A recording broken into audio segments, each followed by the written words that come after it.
Salam dostlar, biz bu gün sizlerle birlikte mən yeni seri başlatmak istedim. O da tek nəfəsə iç. Bu gün part 1 idi. Bu gördüyünüz termos ağzı kimi doldurdum. Bu belədir, dodaq pay, dodaq yer saxladım. İndi o içəməyəcək. 10 canımız var, eksi 1 can gedəcək. 3, 2, 1, 0. Let's go.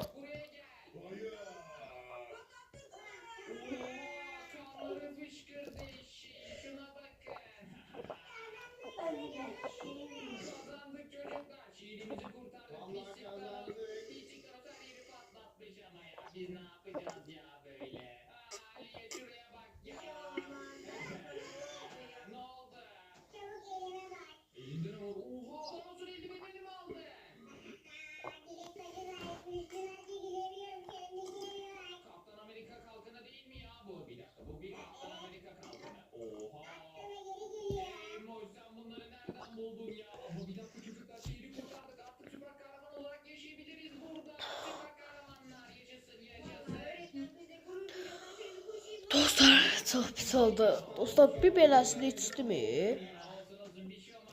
Bir bela içtim. Bir bela. Kalanında bir bela kaldı.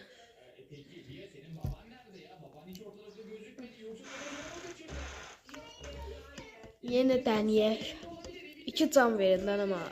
Bu arada videoya hiçbir yerinde abone ol, like atın demedim. İndi deyirəm. Abone ol, like atın. Okay?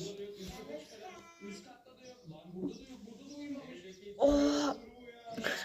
2 can var. Bu da axırıncı canım işte.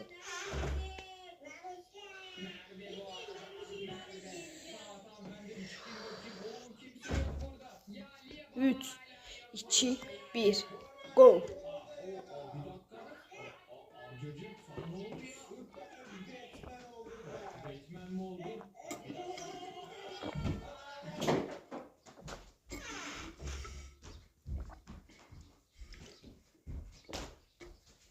Dostlar içerim. Bir belası kaldı dostlar. Oh, can bu içe. Sağ olun dostlar, ben yoluna getməliyim.